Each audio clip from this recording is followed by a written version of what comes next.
আমাদের যে পলিসি আছে এই পলিসি পরিবর্তন করতে হবে। গতবার পলিসিতে একটা বিষয় ছিল ন্যাশনাল ইউথ কাউন্সিল। আপনাদের জন্য একটা মজার বিষয় বলে রাখি, যখন এই ফ্যাসিস্ট চলে যায় তখন গাজীপুরে একটা লোক ধরা পড়ে যার গাড়িতে 4 কোটি টাকা একদম নগদ ক্যাশ পাওয়া গেছে। সে ছিল তখনকার সময়ে আপনার ন্যাশনাল ইউথ কাউন্সিলের প্রেসিডেন্ট। চিন্তা করেন, তার বয়স হচ্ছে 32, তার গাড়ির মধ্যে ছিল 4 কোটি টাকা।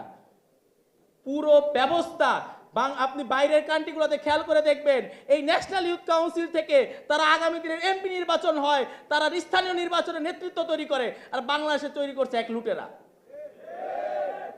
তো বাংলাদেশে যে ন্যাশনাল ইউথ কাউন্সিল আছে এই ন্যাশনাল ইউথ কাউন্সিলকে পুনর্গঠিত করতে হবে। এই ন্যাশনাল ইউথ কাউন্সিল যদি পুনর্গঠিত হয়, বাংলাদেশের 64টা ডিস্ট্রিক্টে স্থানীয় সরকার রাজনীতি থেকে শুরু করে স্থানীয় সরকার ব্যবস্থা থেকে শুরু করে মূল কাঠামোগুলো জায়গাগুলোতে আমাদের যুবদের অংশগ্রহণ নিশ্চিত হবে। কিন্তু এটাকে কোনোভাবে পলিটিক্যালি ইনফ্লুয়েন্স হইতে দেওয়া যাবে না। এটাকে ইন্ডিপেন্ডেন্ট রাখতে হবে। এখানে সবগুলো পলিটিক্যাল দল মত সবার অংশগ্রহণ করে এই ইউথ কাউন্সিল যদি করা যায়, তাহলে দেখবেন সমাজ গঠন প্রক্রিয়ায় যুবদের অংশগ্রহণ নিশ্চিত হবে। এবং আমরা যখন দেখি যে আমাদের আমাদের যুব মন্ত্রণালয় শুরু করে অন্যান্য মন্ত্রণালয়গুলোতে দাওয়াত দেওয়া হয়, সেই সব জায়গাগুলোতে টোকেন দিয়ে দাওয়াত দেওয়া হয়। অ্যাক্সেস নাই আমাদের, কারণ কানেকশন তো নাই, আমি তো কাউরে চিনি না। কিন্তু এটা হওয়া যাবে না।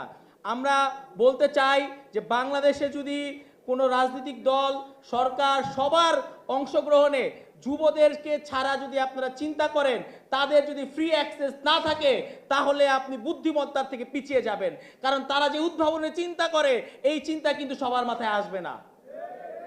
সেই উদ্ভাবনী চিন্তা এবং সেই সংস্কারমূলক যে চিন্তা ভাবনা, সেটা নিশ্চিত করার জন্য আমাদেরকে যুবদেরকে বিভিন্ন জায়গায় ফ্রি অ্যাক্সেস তৈরি করে দিতে হবে।